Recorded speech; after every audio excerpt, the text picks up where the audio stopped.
Hello everyone, welcome to another one chord a week. Last week's video was a bit intense, I think, maybe even a bit long, and it might have given you more questions than answers, which is fine. That's kind of the purpose for a lot of these videos, is to, stimulate your curiosity for chords. And as a matter of fact, as always, when you watch a bunch of these videos, then the answers are available to you there. But just to give you a break, this week's video is going to be short and simple and to the point, and the chord is going to be quite easy for you to understand and learn. So let's begin. With the major ninth chord, we start venturing into extensions. Even though we looked at already the C13th chord, the dominant chord, here's a link in case you missed it. And extensions are really simple. They're just those three notes that are left after harmonizing in sevenths. So you have the triads, 3 notes, the 7th chord, 4 notes, and then you have the 9th, the 11th, and the 13th that are left. And even though the names can be confusing, they're actually pretty simple chords, like we'll see today. As far as I'm concerned, the major ninth chord has a soft sound, but it still keeps the sophistication of the major 7th chord. If you remember about the major 7th chord, it kind of gave a new dimension to the regular major triad, and the major ninth chord just adds a little bit more of that three-dimensionality. So I think it's a very interesting chord. It's pretty easy to use, and you'll find it in many styles of music, from classical music to pop to jazz, of course. You'll find it in rock also, but you have to be careful, as always. As soon as you add many notes to a chord, when you use distortion, they become a lot harder to manage. So you might want to save it for your cleaner passages or, other stuff like that, intros and things like that. But at the same time, knowing a complex chord is very helpful, even if you can't play it fully on the guitar with distortion, because maybe you have a simpler chord on your crunchy guitar, but then you add the notes of the chord somewhere else. You can manage it with the bass, you can manage it with some other instrument, maybe with your melody. So it's always extremely useful to have a big vocabulary of chords. Anyway, let's begin, and let's look at the formula of the major ninth chord. The major ninth chord is built very simply by adding a second to a major 7th chord. In the key of C is extremely simple. We'll have our C major 7th chord, which is C, E, G, and B, and then we're just going to add a D on top of that, okay? So let's look at it on the fretboard. We have our regular major triad, which is C in the root, E as the major third, and G as the perfect fifth, right? This is our major chord.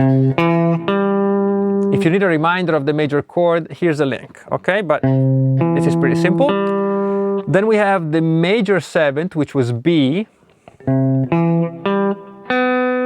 Okay, this is our major 7th chord. And then on top of this, we add a 9th. And the 9th is a major 2nd, which means one whole step above the root. So if my root is C, one whole step is D. Okay, so the total of this is C, E, G, B, and the major 9th, which is D. This is the arpeggio for our major 9th chord.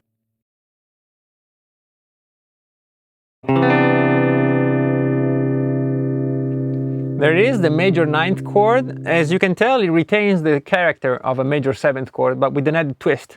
And that twist is, of course, this D, right? The D is the major 2nd, and it comes here, I think, in several qualities, because the first one is, of course, the relationship between the root and the 2nd, which is a C in the root to a D in the 9th, like this. A very open sound, a very flexible sound. It can go anywhere, right? It's not descriptive. But the other thing it has, it's a relationship of a minor third with the B, which is the major 7th. Okay, so you have this sound a bit more minor, because we add a minor third here between the B and the D. And also the D has a peculiar sound when associated to the major third of the chord, which is E. So the major third of C is E, and the 9th is D. And this is a minor 7th. It's a dominant kind of sound. And when you put it all together, you have the second to the root, the minor 7th sound between the 3rd and the 2nd, and then you have this minor 3rd between the 7th and the 2nd, and it all comes together beautifully.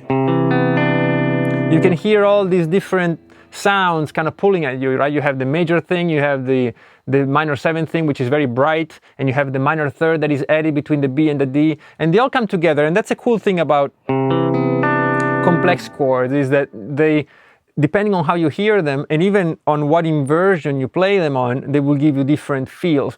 And you can exploit that, because when you play a chord like this, it kind of has all this potential within it, right? You don't have to impose that sound. If I only have a major chord, I can still, of course, play a B and a D on top of it in my melody, but I will have to impose that sound on the existing simple major chord. But when that potential is already inside the chord, it frees me up, right? It frees me up with my melody to go, okay, I just want to focus on this, and I want to think of that, and I want, you know what I mean? You can manage it for your own needs. And I think that's the thing I enjoy most about complex chords. It really, it allows me to manage my melodies. Maybe I just want to use very simple notes, you know, and I can do it because the harmonic interest is present without me working so hard for it. It's already in the chord, right? So that's the first thing. Another thing about the major 9th chord is that you shouldn't confuse it with the major add 9 chord. Here's a link to that chord. And this is different because the major add 9 chord is a major chord with a D, and this is a major 7th chord with a D, all right? So it's different. And already in that video, we talked about how not to confuse that one with the sus2 chord. So it's a chain of seconds, and we have to be mindful of the name of the chord and what it means. In the case of major 9 or major 11 or major 13 chords, they imply a major 7th bass for that chord, right? So keep that in mind. If you need to, just watch the add 9 video again, and then watch this video again, and you'll figure it out. Okay, they're different chords. They really are different chords. As far as where you can use this chord, it's pretty simple. In a major key, they're available to you for the 1st degree and the 4th degree. So if we're in C major, you can play this chord in C, which is the 1st degree, and in F, which is the 4th. Now the G is also a major chord, but it's a dominant chord. So we can't use this chord because this chord is a major 7th chord. And the major 7th chord is not compatible with the 5th degree. That's why I mean it's so important to know the difference between this chord and that chord. If we have major 9th chord, we can only use it on the 1 and the 4. If we have an add 9 chord, we could use it on the 1, the 4, and the 5, because the major add 9 chord has no conflict with the minor 7th of the 5th degree. If this is above your level right now, don't worry about it. But if you're a bit more advanced, you'll know what I mean. And in any case, just what you can take away from this video is that you should always be very careful of what notes are implied by the formula or the name of a chord. Now, as for the 3 positions for this chord, let me begin with our usual place here on the neck, which is on the 3rd fret of the 5th string, which is our root C. And the chord goes like this. We have the C on the 3rd fret of the 5th string, which is our root. We go down to the major 3rd here on the 2nd fret of the 4th, E. Then we play the major 7th, B, on the 4th fret of the 3rd string. And then again on the 3rd fret, but of the 2nd string, we play D, which is our 9th. Sounds great.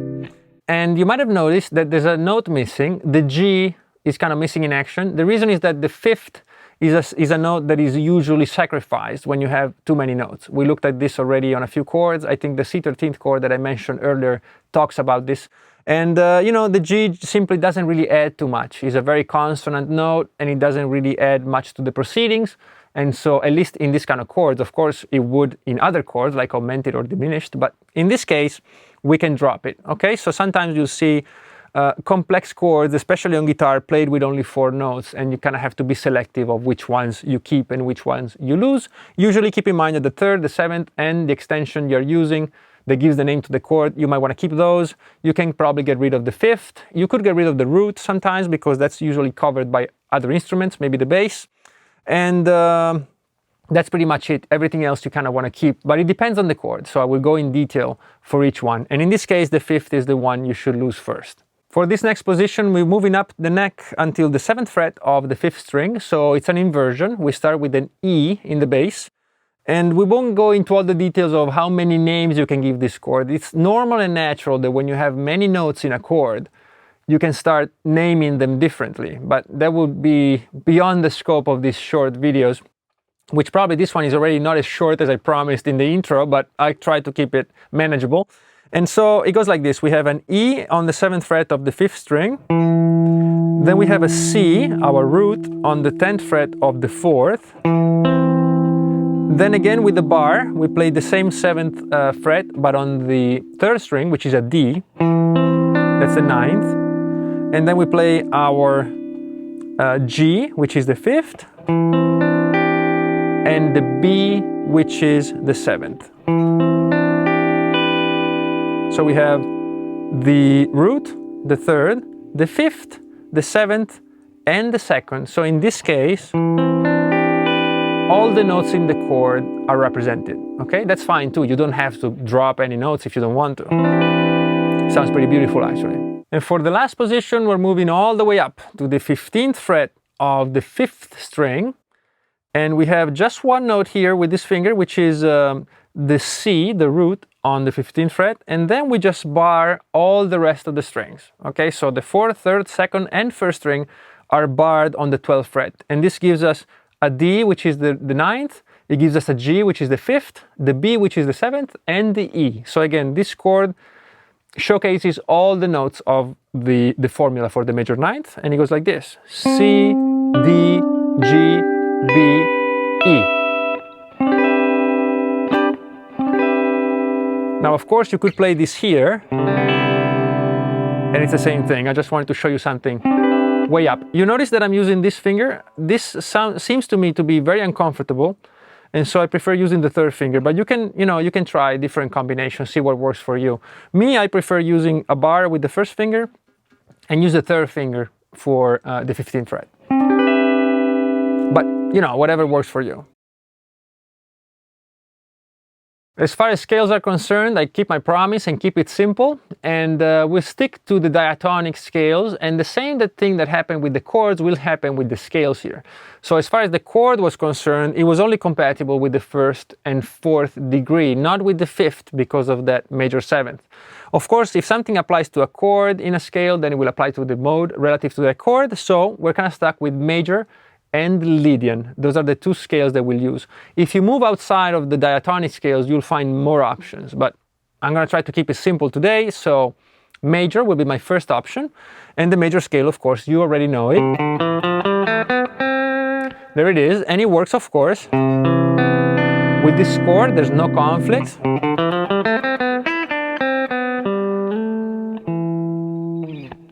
Because we have all the notes that we need within the chord. All right, so again, as always, you should loop this chord or any other shape and play over it and get a feel for the relationship between all the notes.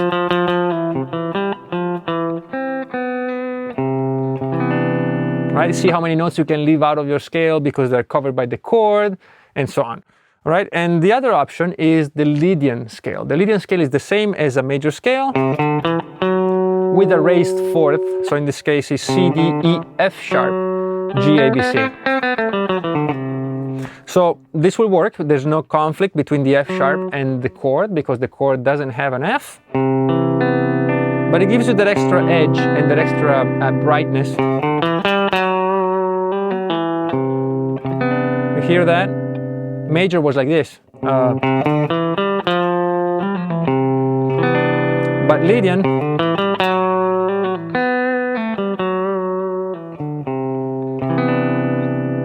it is probably my favorite scale of the mode, so I'm kind of biased, but you should certainly explore that. So there you have your major ninth chord. I think maybe the video wasn't as short as I promised in the beginning, but I think it's manageable.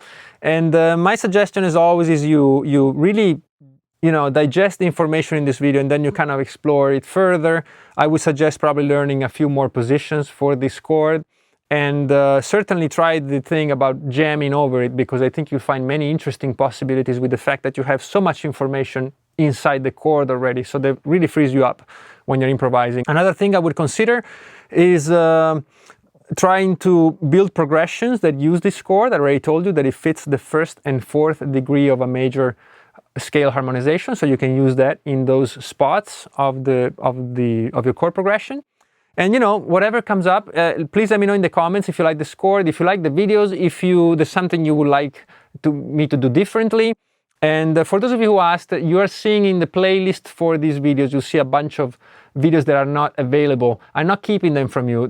Some of them have been recorded already, some of them are just for backup and they haven't been edited, and some of them are almost ready but they're missing a few things, and maybe 1 or 2 are 100% ready but they're scheduled for the next week or 2. So I'm not keeping any material from you, quite the opposite. I recorded a lot of it, and I'm making sure that every week you have access to a new chord with a properly edited video, and that it sounds good and it's clear and so on, all right? So that's why some of the videos are private. It's not that I'm saving them for later. It's just so that we can guarantee a weekly rollout, all right?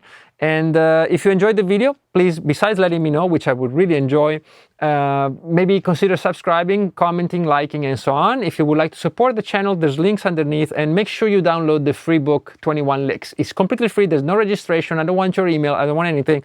You can just download it, and it's my small contribution to your continuing journey, all right? I will see you very soon with a new chord, and in the meantime, play a lot of guitar, and take care. Bye-bye.